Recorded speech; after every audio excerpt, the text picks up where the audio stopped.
Welcome and thanks for joining us. My guest today is Kevin Moss, Senior Editor for the Consumer's Checkbook. Kevin, thank you so much for being here today. Thanks, Drew. It's a pleasure. So now that we are heading into open season, I think one of the big things that's going to be on a lot of enrollees' minds is premium rates. We saw OPM announce recently the premium rates are going up pretty significantly for 2026, 12.3% for FEHB and 11.3% for PSHB. Can you walk us through maybe the trends that you've been seeing in premiums and what this is going to, or how this is going to impact enrollees? Well, it'll impact almost all enrollees in some way, shape, or form. Most enrollees are going to face higher premiums. But that's not the full story. There will actually be some plans next year where the premium actually goes down. So the big story, you're right, premiums are going up 12.3, that's the average enrollee share. It's a little bit better than last year. Last year we were at 13.5, so a little bit of a drop, which is good, but it's still high. And now we've got 2 straight years of double-digit premium increases. But as I said earlier, the premiums don't all move in the same direction. So you have some plans, there's something around like 26 plans or so next year where the premium's going down. In FEHB, no plan premiums are staying the same. About half of all the other plans are either moving below that average or above that average. And so where your premium lies, you'll have to do the research this open season. Most premiums, however, will be going up, some quite substantially.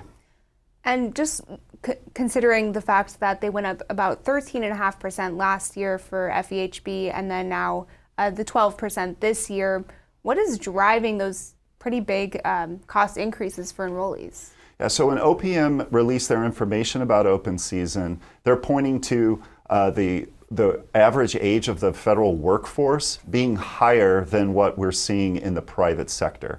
That's driving more chronic conditions, more prescription drug usage. And in particular, there's one thing that OPM has required FEHB and PSHB plans to cover, and that is GLP-1 medications, mostly prescribed for weight loss. The combination of all of these factors are driving the healthcare expenses and just the general inflation that we're still facing, post-COVID. And do you have any advice for enrollees who maybe need some of that better coverage? They might be taking on some larger premiums. Is there a way that they can kind of hedge against some of those rising costs? If you're an active employee, yes, there are some tools available to you. One thing that isn't great is that only about 20% of federal employees right now have a flexible spending account. And really, that number should be 100%. Regardless of what plan you're in, that you can find a way to make FSAs work for you. There's a small bit of good news there, and that is the contribution limit next year for FSAs is going up $100 to $3,400 a year. But this allows you to set aside some money to pay for those out-of-pocket costs. For every dollar that you put into an FSA, there's something around like a 30% savings when you use those dollars to pay for out-of-pocket healthcare costs. And the reason why I say that it should be 100% is I think every federal employee has some out-of-pocket healthcare costs that they can kind of budget and predict. When we think about medical expenses, but when we also consider vision expenses and dental expenses, I think most federal employees can at least find a few $100s that they predict that they're going to spend out of pocket, where if they put that money aside through a payroll deduction into an FSA, they'd save 30% on those expenses. And this is an option that's only available to you while you're working. And once you're an annuitant and you're getting paid through an annuity, you no longer are eligible to enroll in a flexible spending account. So you really only have the time when you're an active employee to use the benefit for the flexible spending account. And there is another tax savings program that I do want to mention, and that is high deductible health plans. I think for many federal employees, a high deductible health plan was probably going to be the lowest cost health plan. And that's because with those plans, there's a premium pass-through where part of your premium goes into the health savings account to help you pay for out-of-pocket expenses. Depending upon the plan and your enrollment type, it's somewhere between $900 and $1,200 for self-only coverage, double that for self+1 or self and family. It's there for you at any time for any out-of-pocket healthcare costs. Now, what people may not like about high deductible health plans is that before the deductible, you don't really know what you're going to have to pay. The plans do a great job of telling you what you'll pay after the deductible. It might be like a fixed copay, or it could be 10% of the total cost. But before you meet the deductible, you'll pay the full allowed charge for a service. So that unpredictability maybe of what I'm paying pre-deductible may be giving some folks some hesitation. But when Checkbook models those plans in our Guide to Health Plans, we do see those plans being some of the lower cost plans that are available for federal employees. If you haven't considered a high deductible health plan in the past, this year may be a year that you do want to take that plan into consideration.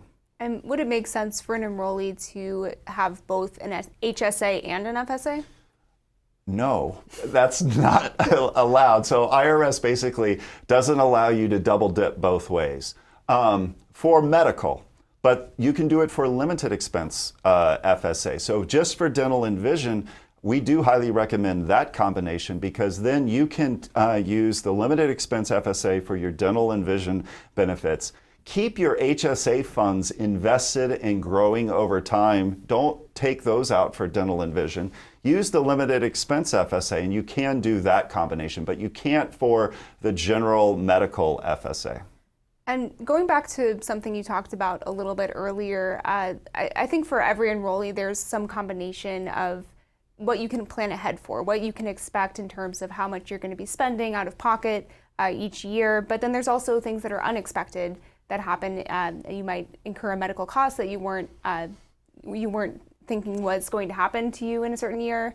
Are there ways that enrollees can, think about how to sort of predict or figure out what's the best way to meet that challenge? Yeah, I think the good thing about the FEHB program is, regardless of the FEHB plan that you're in, they all have a reasonable catastrophic limit in terms of what you would ever have to face out of pocket. So if you do have that worst case year, self and family, depending upon whether you're using in-network providers, I don't know, 10, 12, maybe some plans are getting up to like the $15,000 range, but we're not seeing like the $150,000 bill that you're going to get stuck with. So the catastrophic limits are there to help you. In terms of budgeting, I think the FSA, again, you have to be somewhat, but you have to be somewhat budget-wise when you're doing this. You don't want to take out too much and then not use it, because there's a risk of losing some of it. Although you are able to roll over, I think the rollover is moving up, I think $20 next year. It'll be somewhere around 670. So you don't have to be exactly perfect in terms of what you're setting aside, but don't do the max if you only think that you're going to have 1,000. But the FSA then does give you some buffer so that, maybe you were in a plan that has a deductible of $1,000 and most years you don't meet it, but something happens at the beginning of the year. If you've got the $1,000 going into the FSA, then you can just pull that out of the FSA, which I think is a good move. And for the 80% of federal employees who aren't in the FSA, where can they find more information or figure out how to get enrolled in that? FSA Feds. So FSA Feds, it has the same open season dates as FEHB. And so you can go to FSA Feds to learn more about the FSA. And now that we're heading into open season, just coming back to that open enrollment period a little bit more, I think we talk about this a lot, Kevin, and we have in past years, but we know that about 5% of the entire FEHB marketplace is actually looking into their options during open season or making a change to their healthcare plan. So why do you think it's important for employees and annuitants to take advantage of this period? Well, knowing how the premiums are moving, we know that not any plan will be exactly the same next year. So the plan that you're in this year is going to be different next year. We know the premium's moving. Most of them are moving up, but not all of them. And other things can change every year. So benefits can change every year. A plan could say we're adding a new benefit. A plan could say we're taking away a benefit. A plan could say you used to be paying this out of pocket and now you're going to pay this out of pocket. I think all of those differences can impact whether your current plan is still the right plan for you. So there's homework that every federal employee and annuitant has. And it all starts with looking at what's different with your plan that you currently have. So the premium's probably different. The benefits can change. The best place to find out how your plan is changing based on benefits, the official FEHB plan brochure, you go to section 2. This is how your plan will change for next year. All the important benefit changes will be listed. And there's two other places that you want to spend some time. So one is how your prescription drugs will be covered, whether they'll still be covered, and whether there's any tier change in the prescriptions that may change your out-of-pocket costs. Those could change. The carrier websites, most of them now have prescription drug pricing tools where you can put in your prescription drug, your dosage, and in a lot of cases, choose your pharmacy, and you will be shown a price, an out-of-pocket price that you will have to pay. I recommend doing that if anyone's taking prescription drugs. And the final one is access to providers. Now, this is something that can change at any moment. And here in the Washington, D.C. area, United Healthcare and Johns Hopkins have fallen out of agreement, which means that Johns Hopkins providers and facilities are now out of network in plans that use United Healthcare as their provider network. That means if you're in one of those plans, and you still want to use those Johns Hopkins providers, you'll be paying out of network cost share, which will probably be higher. That may impact whether that plan is still the right fit for you. So again, if you go to the carrier website, most of them, if not all of them, have integrated provider directories now where you can search on providers and see whether your provider is still in network. So all of that homework is just great homework that I think every federal employee and annuitant should do. Even if you think that you don't want to switch your plan, which by the way, I think the 5% number is way too low. It should be much higher. I think there are a lot of people that the inertia of just keeping what I have, knowing what I know, is keeping people in plans that may not be the best fit for them. And I think, although I think the overall premium increase is overall not great, there could be a positive or a green shoots here that it may spur folks to actually look to see, are there other plans that maybe can offer greater value, where I can still keep the providers that I've grown accustomed to, but then save quite a bit of money by switching plans. Another thing that might be stopping some people from taking advantage of open season is just simply not knowing a lot of information about the different acronyms that are involved in healthcare or the different options that are really out there for them. So do you have any advice to someone who is just fairly new to open season or to possibly making changes to their enrollment options? Yeah, we call it alphabet soup. I probably have already thrown out 12 acronyms since we've been talking, and it can be overwhelming. I think use the resources that are available to you. So the ones that I want to call out, the official FEHB plan brochure, it can be a monster. Some of these are 200-page PDFs, but all of them have a glossary of terms. So if you're searching and you want to know what an HDHP is or a deductible or some of the other things that are how the health insurance industry works, you can go to that. And the plan brochure really is how you will experience your plan. And what's nice about them is that OPM mandates that they all have the same formatting. So when you're in one carrier's plan brochure and you switch to a different carrier's plan brochure, you see the same Section 2, how the plan's changing, the Section 5, when they talk about the benefits. It's all in the same order. So while there's still some manual labor there in terms of going through those and looking and comparing, it's all formatted in the same way. Next, the OPM website itself, they have a plan comparison tool that's there to help people understand the plans they're eligible for and some of the simple benefits. And then we publish Checkbook's Guide to Health Plans, where we provide estimated yearly costs, which benchmarks all the plans, showing you which plans have the best value. That's available for free for many federal agencies. And all these resources are there for you to help people better understand both their plan and different plan options this open season. And are those resources also available to Postal Service enrollees as well? Yeah, so all of the things that I just mentioned are also there for the Postal Service. So the Postal Service has plan brochures, there's a postal plan comparison tool at OPM as well to help all the postal employees and annuitants understand their plan choices as well. I want to switch gears a little bit here, Kevin, and talk about some more specifics of Plan Year 2026. We had the announcement from Open Season of the carriers and plan options and some of the changes that are going to be happening for the next plan year. So let's start a little bit more broadly about what plan changes are you seeing? Are there new ones that are entering the market? What is leaving? Give us the details. Okay, not a lot of new this year, but there's a couple to mention. So in FEHB, in the Fresno, California market, Kaiser is offering a Prosper plan for the first time this year. And if you live in Texas, there's a carrier, Baylor Scott and White, that has a value plan in their two markets. And that's it in terms of what's new. Now, there are plans that are leaving. Let's start with PSHB. There's two nationwide PPO plans that will not be available next year. They are GEHA Elevate, GEHA Elevate Plus. If you are enrolled in those plans, you will want to make a positive election to a new plan during open season. If you don't, you'll be auto-enrolled in the lowest cost nationwide PPO plan in PSHB, which next year will be Blue Cross Blue Shield FEP Blue Focus. All right, for FEHB, there are some local plans that are leaving. So AvMed is a carrier in Florida. They had a couple plans. They'll no longer be in FEHB.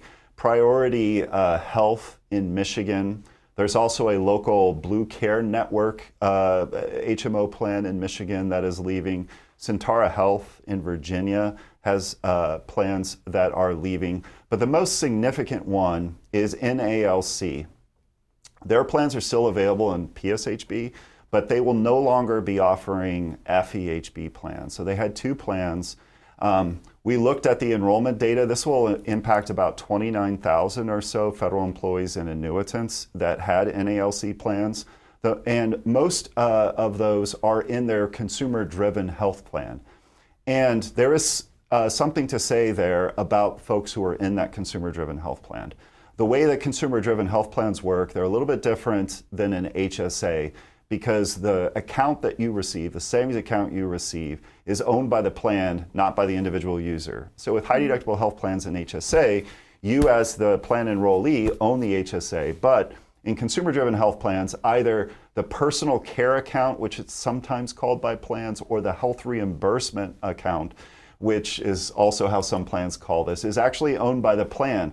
And what that means is that if you leave the plan, or in this particular case, the plan goes away, any money that you have left in that account will be forfeited once you're no longer in that plan. So anyone who is in the NALC consumer-driven health plan has until the end of the year to draw down their PCA balance or their personal care account balance. So if you have any elective health care that maybe you've been putting off that you can fit in over the last couple of months of the year, maybe there's durable medical equipment that you could purchase, or maybe there's some chiropractor or acupuncture you want to get in. Any health care that you can get in until the end of the year to draw down what remaining balance you may have would be really important, because at the end of the year, anything that's left over will be forfeited.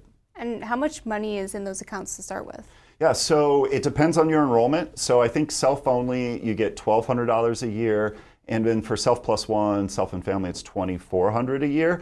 And it's a little bit harder to grow big balances in those accounts because in a consumer-driven health plan, the plan goes to that account first for any out-of-pocket healthcare costs. So if you're sick and you go to the doctor and it's $150, they're going to pull from that account first before asking you as the plan member to pay. So it is somewhat hard, but you could see that if you stacked a few good years, you could keep some of that plan savings account balance preserved. It rolls over into the next year, and there could be some people out there that have a few $1,000s there that they're going to want to try to draw down by the end of the year. Otherwise, it will be forfeited. Yeah, and there's not much time left to do that, so it's important to know. And so for those 29,000 or so people who are enrolled in NALC through FEHB, you mentioned that there is an auto-enrollment if they don't take any action during open season. But what would be your recommendation to them for the open enrollment period? Are there different plans that they should consider?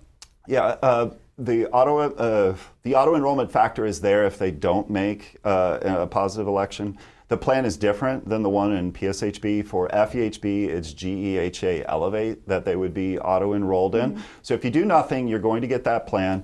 Maybe GEHA Elevate is the right plan for you, but you probably want to find out how it works before getting auto-enrolled in that plan. But then again, it may not be the right plan for you. There's other consumer-driven health plans that are out there. If you like how that NALC plan worked, You may want to look at Aetna Direct, which has a consumer-driven health plan. There's high-deductible health plans where you get the HSA, which gives you some more flexibility, allows you to make voluntary contributions into it, allows you to invest those funds, and allows you to use that account for non-medical distributions. And after you turn 65, no tax penalty on non-medical distributions, making that account almost feel like a traditional IRA at that point. So high deductible health plans might be a choice that folks want to look at. Then of course you still have the full range of all the other HMO and PPO plans that are available in your local market. I also want to get into a little bit more of the specifics on areas of coverage and benefit options that are going to be available. I know one big focus for the last couple of years through FEHB has been the IVF benefits. Can you walk us through if there's any changes to that this year, or just generally what enrollees should be aware of with that? No major changes on IVF. It's still a somewhat limited benefit in FEHB. There are 2 nationwide PPO plans that federal employees can go to for IVF coverage. That's Blue Cross Blue Shield Standard, GEHA High. Both of the benefits are pretty similar. It's up to $25,000 towards IVF, which may or may not, provide enough coverage to cover the cost of those services. But if you're thinking about IVF, just make sure that you're also thinking the other aspects of plan choice before making that plan decision. So, what are the premium differences between those 2 plans? What about provider network? What about the other benefits that those plans offer? Make sure that you're really comparing on more than just the IVF. And then, depending upon where you live, there could be HMO plans that do provide IVF. So one of the things that's true is that if a state requires their local HMO plans to provide IVF coverage, those requirements are also there in the FEHB program. So Hawaii is a great state to talk about. Hawaii is one of those states where HMO plans in the state of Hawaii have to provide IVF coverage. So carriers in the state like HMSA, which is a FEHB carrier that's in the state, their plans have IVF coverage. So depending upon where you live, you could find some HMO plans too that could offer some IVF coverage. And then, it won't be enough money, but also you're probably a max out FSA candidate as well. And so, you can combo a little bit of the out-of-pocket costs that you're still going to face and use the FSA to help, save a little bit there. Yeah, just another reason for feds to sign up for the FSA account. So one other area of benefits that I think a lot of employees will probably want to be aware of, or annuitants as well, is GLP-1 and coverage of those types of drugs. So can you walk through what that looks like for enrollees? Yeah, I think OPM deserves a lot of credit on this one. I think they're ahead of where private employers are in terms of requiring that FEHB and PSHB plans cover GLP-1s prescribed for weight loss. So, some of these drugs with popular names and kind of strange TV commercials that we see of people dancing in the streets. Wegovy kind of is one of those that we hear a lot about. So each FEHB plan has to cover at least one prescribed for weight loss. It doesn't mean they're going to cover all of them, but they cover at least one. Again, you're going to want to go to the prescription drug resource information on the carrier websites to find out about cost, coverage, whether there's pre-authorization requirements, which are quite common for GLP-1s, and then also get some pricing information. There's big price differences on some of the carriers in terms of how much your out-of-pocket costs are going to be for one of these plans. And so for active employees, every FEHB plan is going to cover at least one. And then for annuitants, there's a really important story here for annuitants in Part D coverage, and that is the Part D supplemental plans that many FEHB plans provide and all PSHB plans provide also must cover GLP-1s prescribed for weight loss. And this is a big difference between these employer-sponsored Part D plans and what's in the commercial market. So it's been talked about for years in the commercial market of would Medicare start paying for GLP-1s for weight loss? And still right now, that coverage isn't there. And so Medicare will only pay for GLP-1s if you have an underlying condition, something like heart disease or diabetes, but not for weight loss. Whereas with FEHB, in the Part D plans that are offered in FEHB and PSHB, you still get the same coverage of the GLP-1. So this is a huge advantage of Part D in the FEHB program compared to what folks in the commercial market face. Just out of curiosity, does that amount of coverage for the GLP-1s, does that affect premium costs at all? The answer is yes. How much, it's hard to say because I think OPM probably has those answers, but it's definitely a contributing factor in terms of the overall premium increase. I can't tell you how significant that is, but it's definitely one of the things that's adding to the overall cost of the program. One final area of coverage that I do want to talk about that is actually going away this year is gender-affirming care. This is something where OPM has had a couple of letters to carriers throughout the year explaining the changes. So for enrollees who might be taking advantage or had taken advantage in the past of that benefit, can you explain what they should know going into this open season and what's going to be changing for them? Yep, there was a couple of executive orders that President Trump signed at the beginning of the year. It started with just pediatric gender-affirming care, and then it soon, a few months later, encompassed all gender-affirming care. So that'll be a benefit that is eliminated in all FEHB and PSHB plans next year. But there are exceptions for patients that are mid-treatment. Now, the definition of mid-treatment is left to the carriers. So anyone who's using gender-affirming care services will really want to find out from their carrier, either through the plan brochure or the carrier website itself. I've talked with carriers that maybe they might be pointing people from the brochure to the website where they're putting information out in terms of the definition of mid-treatment. But for any individual who is in mid-treatment, those services are allowed to continue. And just also being aware that you may not know the exact answer to this, but I'm curious again if that the removal of that benefit is going to have any impact on premium costs in the program?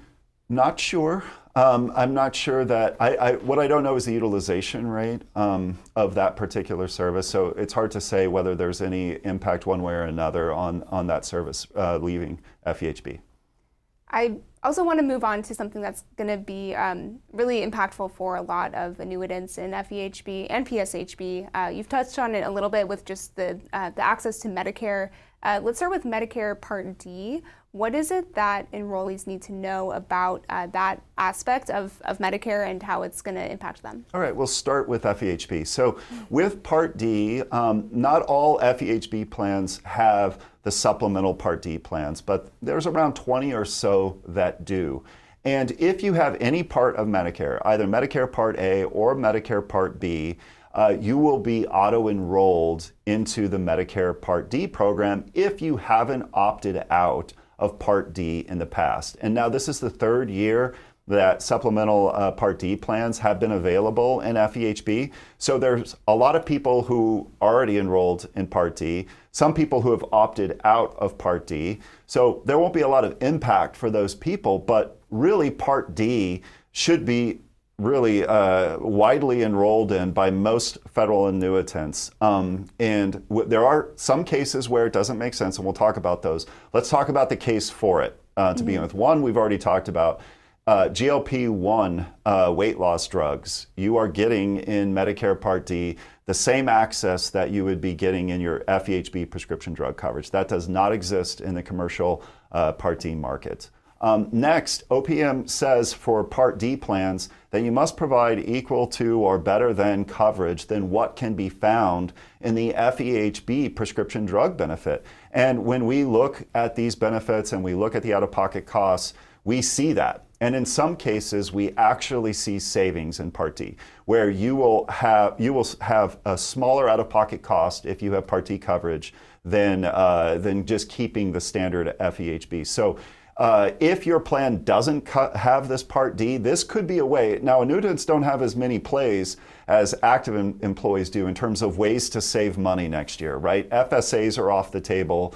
HSAs, annuitants receive an HRA instead of an HSA from a high deductible health plan. They can no longer make voluntary contributions into an HRA, so they lose those options. Part D is one place where you possibly could see some savings, and there's protection there in terms of how much you would ever face out of pocket. One change that's happening in Part D next year is the catastrophic limit of how much you would have to pay out of pocket for prescription drugs is going up $100 from $2,000 to $2,100. But that means no federal annuitant will ever face more than $2,100 of out-of-pocket costs for prescription drugs. So any federal annuitant that has high prescription drugs, Part D really is a way to save quite a bit of money. Let's talk about the 3 reasons why you may not want Part D. First is your overall family income. Based upon how high that income may be, you might be faced with alphabet soup this, IRMA, income-related monthly adjustment amounts, okay? This is the idea that high-income earners pay a higher premium for Medicare Part D. And based on your income, and there's a 2-year look back, you may be faced with an IRMA surcharge for Part D enrollment. And if you don't have a lot of prescription drug costs, you may not want to be paying that surcharge right away. What's great about FEHB, again, is your standard prescription drug coverage is called credible drug coverage, meaning that you can delay enrollment in Part D and never face any late enrollment penalties. So if you're subject to IRMA and you don't use a lot of prescription drugs, you can not sign up or you could disenroll from it. And if your situation changes in the future, you can get back in. All right, that's case 1. Case 2 is you spend a lot of time overseas or you live overseas. Medicare does not reimburse for prescription drugs purchased overseas. So if that's you, stick with your FEHB prescription drug coverage. And then the last case is pharmaceutical discount coupons. So if you are going to your pharmaceutical website and printing out a coupon to get a really low copay for a drug, you're going to have to weigh that potential savings with all the other benefits of Medicare Part D. And if you're getting meaningful savings using pharmaceutical discount coupons, enrolling in Part D will mean that you lose access to those coupons. So that's another area where you might not want Part D. Okay, that's the FEHB story. PSHB is very similar except for this fact. You still have the option to disenroll. But as part of the Postal Service Reform Act, which launched PSHB, the legislation says that postal annuitants must receive prescription drug coverage from Medicare Part D. If you disenroll, which you can in PSHB, there is no PSHB plan prescription drug coverage. If you disenrolled, you would be without drug coverage unless you also went to the commercial market to enroll in Medicare Part D. So while you still retain the choice, understand the significance of that. And if you disenrolled and didn't enroll in a commercial Part D and you waited, you could face a Part D late enrollment penalty if you come in later without prescription drug coverage. Yeah, that's a really big deal to know, especially for the postal enrollees, about that piece of the Part D there, but also about just more broadly about Medicare. I also wanted to talk about Medicare Advantage plans. So can you tell us what enrollees need to know about that type of plan and when is it right for them? There is an advantage in Medicare Advantage. Sorry, had to give that. These plans have been around in FEHB for a few years. Not all carrier offers one, but there's some in particular that we want to point out. Aetna Advantage, the United Healthcare Choice Products, GEHA. They have Medicare Advantage plans, and also if you live in a Kaiser market. These plans have tended to be the lowest cost plans for annuitants. And that's because with these plans, you're getting 2 things. You're getting some help with that Medicare Part B premium, and in a lot of them, you're paying 0 out-of-pocket healthcare costs for all your major healthcare services. The only real out-of-pocket costs you're facing in many of these plans is for prescription drugs. So these plans are really, every annuitant at least has to go through the steps of evaluating to see if they're going to be a good fit for you. Financially speaking, they are much lower than many of the popular PPO plans that some annuitants are in. I think they're definitely worth researching. A couple of things that you should know about them. You may find differences in terms of access to providers. The provider network may be a little bit different than the plan that you're coming from. You'll want to explore that.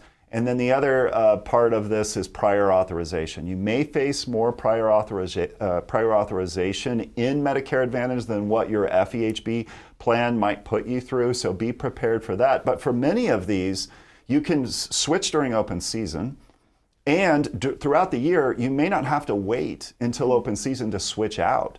So, and this is very different than how the commercial market works, where a lot of folks who are in Medicare Advantage and they wait past that 12-month period really are kind of in Medicare Advantage and are losing guaranteed issue to go back into Medigap. None of those same concerns are there with FEHB. You can go into Medicare Advantage, you can try it. If you don't like it, you can go back. And you may not have to wait until the next open season to go back to an FEHB plan. So like GEHA, I think, is one. United is another that you would just get coverage from the FEHB plan that's sponsoring the Medicare Advantage plan. And if people wanted to find more information, more resources about whether it's Medicare Advantage plans or the Part D and how all of that works, where should they look? The plans, I think, do a great job of notifying you, especially in the Part D and the auto enrollment. They're going to tell you, I think they give you a few weeks notice that you're going to be in Part D, and they tell you very clearly on what to do if you don't want this. On Medicare Advantage, the carriers that I mentioned, I think all have great resources on their website to help both existing members and prospective members to understand these choices. And of course, Checkbook's Guide to Health Plans, we've modeled all of these plans and we understand the benchmark ranking of them, and that's what leads us to the conclusion that they can save annuitants quite a bit of money. Now, one other part of open season that I think we have not yet had a chance to get to yet is dental and vision through the Fed VIP program. So can you talk about what the premium rates look like? Let's start there. What are going to be the cost increases to enrollees in dental and vision? Maybe how does that compare to FEHB and PSHB? Not as high. So that's the good news. And this is what we typically see in the Fed VIP program. The premiums just aren't increasing at the same level as the medical plans. And so I think for the dental, it's around 3%, 3.5 or something percent. And then for vision, it's like less than 1%, like 0.5%. And so the premiums are still a little steady. I think especially with dental, access to providers is always something that can change. Your dentist, your orthodontist can change in a year. And the real advantage of those plans is being in network and receiving lower out-of-pocket costs when you're in network. And so you just want to make sure that those things are still true for the providers that you currently see. There can be benefits that change. And the nice thing about the Fed VIP program, much like FEHB, the plan brochure, the section 2 is there in Fed VIP where it will tell you what's changed in your plan. Not a lot of changes. I've looked through all the Fed VIP brochures. There are some plans that are changing their Class D orthodontic benefit, changing the member cost share there. So if you're using orthodontic service, make sure that you're looking to see if there's a change there. One plan is also changing their maximum annual benefit. That could impact folks. And then there's one Fed VIP plan that's leaving, but it was a local option. Health Partners is no longer offering a dental plan next year. We've covered a lot of ground, Kevin. Just to kind of recap and think about, some of the things that we touched on through this interview. What should enrollees be looking out for this open season? What might make things a little bit different this time around? Well, I think every open season we always talk about, homework that everyone has to do. So let's say it again. You've got homework to do, and it doesn't have to be overwhelming. I think if you simplify it at first, it's what's changed. Most folks have a plan already. What's changed about that plan? Your premium's probably different. Are any benefits changing? Are providers changing? Are access to prescription drugs providing? How is these premiums every year impacted, right? It's kind of like a frog boiling in water, right? Like 5% here, 8% here, 9%, 11%, 13%, right? It's like, if your premium doubled year over year, you may not be in the same plan. But what if it's doubled over the last 6 years? Right? That could be you. I've met many federal employees and annuitants who have been in the same plan for a decade or more. The cumulative addition of these higher premiums really does have an impact at the end of the day. And what's true is that not all FEHB plans are moving at the same pace, with the same velocity in the same direction. Once you've looked at your current plan, what are some other plans that are out there that may help you, save money next year? And so using the resources that are available to you, both on the carrier websites, OPM's website, Checkbook's Guide to Health Plans, can help make this easier for you. And then again, if you're an active employee, I really can't stress enough the importance of taking advantage of the flexible spending account.